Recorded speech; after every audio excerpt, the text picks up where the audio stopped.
This is a pretty. That's better. Good morning. I'm Kenyon McDuffie, at-large council member and chair of the Council's Committee on Business and Economic Development. Today's Wednesday, January 17th, 2024, and we're convening this regular meeting of the committee in person in room 123 and via Zoom. We're also streaming live on YouTube and on the council's website. The time is 10:25 a.m. and I'm calling to order this regular meeting of the committee. For the record, I'd like to note that we have a quorum which consists of myself, as well as Ward 2 Councilmember Brooke Pinto and Ward 6 Councilmember Charles Allen. Today, the committee will consider and vote on the following measures. Proposed Resolution 25-506, the Deputy Mayor for Planning and Economic Development, Nina Albert Confirmation Resolution of 2023, and Bill 25-56, the Restaurant Revitalization and Dram Shop Clarification Amendment Act of 2023. PR 25-506 was introduced by Chairman Mendelson at the request of the mayor in October 2023, and it was referred to the committee on November 7th, 2023. The committee held a public roundtable on January 10th, 2024. If approved, this proposed resolution would confirm the appointment of Nina Albert as Deputy Mayor for Planning and Economic Development to serve at the pleasure of the mayor. Ms. Albert is a native Washingtonian, a longtime Ward 5 resident, and a well-qualified nominee who has led significant development teams in both the public and private sectors. She has a long history of development in the district and with key private and regional partners. She also brings knowledge and experience working for the federal government, where she most recently served as Commissioner of Public Buildings Service within the General Services Administration. In that role, she oversaw more than 5,000 employees and 350 million square feet of federally owned or leased assets nationwide. I've known Ms. Albert for many years and consider her a solid choice to lead the Deputy Mayor's office during this critical time for the District of Columbia. And working with her as acting Deputy Mayor over the last several months, I have appreciated the steady presence, candor, and focus she has shown. Many of the witnesses who testified at the committee's public roundtable last week recounted similar assessments of her character and leadership. 2023 was a difficult year for the district. Some of the headwinds reflected broader economic trends. Others were more localized issues with public safety and a less competitive business climate. And for most of this unexpectedly rough, tough year, DMPED was in transition and without permanent leadership. Ms. Albert brings experience to an agency that must lead the district's efforts to deliver a new economic vision for shared prosperity and growth. I look forward to working with the Deputy Mayor and to ensure that the district's brightest and most equitable days are soon before us. Moving on to the committee print, no substantive changes were made to the introduced version of the resolution. Is there any discussion? Sure, yeah. Councilmember Pinto?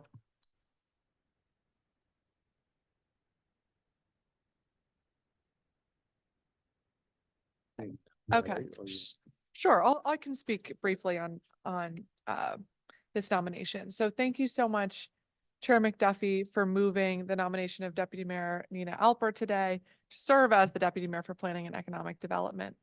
Acting Deputy Mayor Albert comes into this role at a really pivotal moment in the district, where we are reimagining the future of our downtown in an environment of more telework-friendly and flexible workplaces, fighting to maintain one of our biggest assets downtown, the Wizards and the Capitals at Capital One Arena, and working to ensure that our residents and workers are safe and feel safe. These are not easy tasks, and I'm grateful to Acting Deputy Mayor Albert for her willingness to take on these challenges and for her creativity in all of these endeavors. One of the ideas that she has already begun to champion is recognizing the reality that when we talk about downtown, it is not one monolith. It's actually over a dozen nodes of activities and neighborhoods like Chinatown, Penn West, and Golden Triangle. And we have a real opportunity here in the district to reimagine our downtown and to invest in protecting and enhancing the unique culture and amenities of each of these neighborhoods and recognizing that they are different and should be different. Downtown belongs to everyone in the district, and each node or neighborhood can provide a distinct set of opportunities that appeal to a larger diversity of residents and visitors. I'm excited for how this approach will help us continue to activate and enhance our downtown assets, and look forward to working closely with Deputy Mayor Albert for economic development throughout our city that we know is vitally important, not only to our interests right now, but in our regional landscape and ensuring that the District of Columbia is the best place to be and to do business. Thank you. Thank you, Councilmember Pinto. Councilmember Allen. Thank you, Chair McDuffie. I've known Nina Albert for a number of years, and I am very supportive of and excited to see what she's going to do in this role. I think she also brings a unique set of experience that's going to serve the district and our economic recovery very well. She is not a stranger to the district government, so she knows how DC government works. She's played pivotal roles in WMATA, so she understands how important our transit system is, as well as the economic opportunity that that creates and presents. She has worked on the federal side in a unique role, helping envision what does the federal footprint look like. And I'm hopeful that she's going to bring all these different skill sets and experiences to bear here. I don't think, and I know we all share this, we can overstate the urgency, though, of an economic recovery plan for the district, especially for downtown. And in my conversations with Deputy Mayor Albert, one of the things that I've been very grateful for is that I think she understands that we need both a very urgent reimagined plan for downtown, and we cannot do so at the expense of all of our other economic engines within our communities and neighborhoods. That was one of the things she and I talked about, and I think she immediately got that and understood the power of her office and what she can do for the district government to make sure that every local small business that's just scrapping along feels the same level of love and urgency as the big downtown issues that we've got to solve as well, that they are very interconnected. This council maybe 2 years ago already passed and laid out a report on our economic pandemic recovery. The urgency is there. And I think that Deputy Mayor Albert, the way she framed it to me was she expects that we will see concrete action in the matter of months ahead. So I am optimistic and hopeful. I know we obviously will look to both be in partnership with her and her office, as well as do the oversight to make sure that they are focused where they need to be. But I do think we've got an excellent nominee who's going to help lead this effort. And I know that she brings a collaborative style and a lot of different experiences that I think are going to benefit the district very well. Thank you, Mr. Chair. And thank you, Councilmember Allen. Any further discussion? Hearing none, I move the draft committee report in print with leave for staff to make technical, editorial, and conforming changes. All those in favor, please signify by saying aye. Aye. Aye. Any opposed? The ayes have it, and the motion is, the measure is approved. The next bill is Bill 25-56, the Restaurant Revitalization and Dram Shop Clarification Amendment Act of 2023. This measure was introduced on January 20th, 2023 by Councilmembers Brooke Pinto and Christina Henderson. The chairman referred the bill to the Committee on Business and Economic Development on February 7th of 2023, and the committee held a public hearing on the bill on June 8th, 2023. This measure would codify into statute the district's dram shop liquor liability laws, which have previously been established through the common law. Courts, not the council, have defined the scope of civil liability for licensed establishments who serve underage or intoxicated patrons in the District of Columbia. This bill gives council the opportunity to clarify and codify the dram shop liquor liability framework, which we hope will bring more certainty for licensed establishments and for those who are harmed by the behavior of overserved intoxicated persons. The committee received persuasive evidence that insurance premiums for liquor liability in the district had increased substantially and out of proportion with what we would expect given how infrequent liquor liability cases are actually brought. This has led to a situation where many establishments cannot afford to carry such insurance, which poses risk for both those establishments and for potential future claimants who will struggle to recover damages from those uninsured establishments. After receiving feedback from stakeholders, including APCA, the committee print of Bill 25-56 made a number of changes. With these changes, the major stakeholders representing both restaurants, bars, and other nightlife establishments and the Trial Lawyers Association and victims' rights groups support the compromise legislation that should clarify the scope of liability, preserve rights for those harmed by dram shop violations, and bring down the sky-high liquor liability insurance rates hampering our businesses. The committee print makes the following major changes to the introduced bill. It restructures the new bill to make clear that civil liability provisions for dram shop liquor liability are separate from the regulatory enforcement that APCA has over licensed establishments. It modifies the definition of intoxicated to mean, quote, a condition in which a person has consumed enough alcoholic beverages to visibly affect their manner, disposition, speech, muscular movement, or general appearance of behavior, close quote. It also adds a definition of knowingly to mean the licensee knew or should have known a relevant fact. It requires that the civil cause of action against the licensee under this section be brought within 2 years after such sale, service, or delivery. It modifies the elimination of first-party liquor liability for licensed establishments to permit a cause of action for minors. It removes the damages cap and introduces bill. And with these changes, this new section will clarify and supersede the common law standard of liability for injury or damages of a licensed establishment for knowingly selling to, serving, or delivering an alcoholic beverage to an underage or intoxicated person. The committee print also delivers additional relief to licensed establishments and other restaurants by adding several new provisions to help improve the operating climate of the district's restaurants. The print adds a new provision for a manager's license endorsement to streamline licensing under Title 25, Section 113-01. It also amends the Fair Meals Delivery Act of 2022, which regulates third-party meal delivery platforms by establishing the area where platforms cannot exclude certain customers from search results from a 4-mile radius and addressing delivery driver availability on platforms.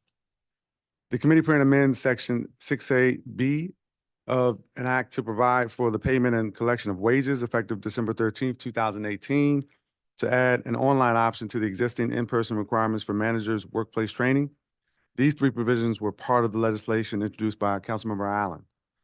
The committee print also amends Title 28 to exclude service charges from sales for the purpose of calculating rent pursuant to a commercial tenancy and defines service charges for the purposes of this section.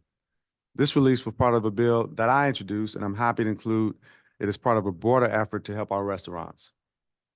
The committee print also amends the Tip Wage Workers Fairness Amendment Act of 2018 to require a public education campaign regarding the District of Columbia Tip Credit Elimination Act of 2022. Overall, the committee print addresses concerns raised in the hearing record and by stakeholders about unduly protecting licensed establishments when they irresponsibly serve underage or intoxicated patrons while providing clarity and relief for responsible establishments now struggling to obtain liquor liability insurance. Is there any discussion? Councilmember Pinto. Thank you so much, Chairman McDuffie, to you and your team for moving forward this important piece of legislation today. I first want to talk about Dram Shop. Our restaurant and nightlife industry is a critical piece of the district's economy, with over 2,000 restaurants and 45 performing arts venues, employing tens of thousands of employees and serving millions of residents and visitors every single year in the district. Our restaurants reflect the diversity and creativity of our residents, and they are a key part of what makes the district such a vibrant, culturally rich place that attracts residents and tourists from around the world. It's a key part of our recovery. And we all know that the pandemic was especially devastating for so many of our local and beloved restaurants. As they continue to rebound, we must consider how to ensure that the district supports our restaurants and nightlife and provides a competitive environment for restaurants and nightlife to locate here in the district. One of the many ways in which the district severely lags behind our neighbors in Virginia and Maryland is the cost of liquor liability insurance. Liquor liability insurance in the district is prohibitively expensive, leading many businesses to go without coverage, which is the worst case scenario. Without coverage, businesses are vulnerable and potential victims may be left with limited or no financial recourse from injuries stemming from violation of liquor license laws. By clarifying and tailoring liability, this bill aims to reduce insurance premium costs and thereby increase uptake of coverage for local businesses. This bill will bring us more in line with other states' Dram Shop laws across the country, ensuring that we can support restaurants staying in and coming to the district, and ensuring that consumers and potential victims still have substantive recourse when violations of the law occurs. I also appreciate the provisions you moved around restaurant revitalization and other provisions introduced by other colleagues, including you, Chairman McDuffie, and Councilmember Allen, that will clarify laws around food service delivery platforms, treatment of service fees and determining lease rates, and educate the public on the phase out of the tipped minimum wage. It will also improve protections for food service delivery workers and study additional support that may be needed for these workers. Ensuring the law is clear and easily understandable to our constituents is one of the utmost responsibilities as lawmakers, and I support these efforts to provide these important clarifications and supports to ensure that everyone in the district, our businesses, our workers, and consumers can do so safely. Thank you. Thank you, Councilmember Pinto. Councilmember Allen. Thank you very much, Chair McDuffie. Appreciate you moving this bill forward today. I know that making sure our restaurants are supported and competitive is a priority we both share. And I'm glad to see this legislation moving forward today, which I think is going to provide some significant help to our local restaurants and our small businesses. DC restaurants are overwhelmingly locally owned businesses. We do not have that many giant cheesecake factories. We don't necessarily want the big national corporate chains. We love the fact that our local businesses are locally owned. I think it adds to the character of our neighborhoods. It means just a different type of responsibility from our businesses. And it's something I think DC residents really cherish.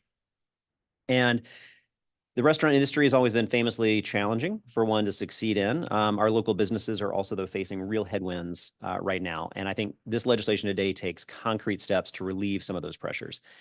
I'm not going to go over every specific provision in the bill. You've already done that, but I do want to thank you and your staff for including several provisions from the Helping Small Businesses Succeed and Thrive Amendment Act of 2023, which I introduced last spring after meeting with dozens of local businesses and asking them specifically, what do they need? What help can we provide?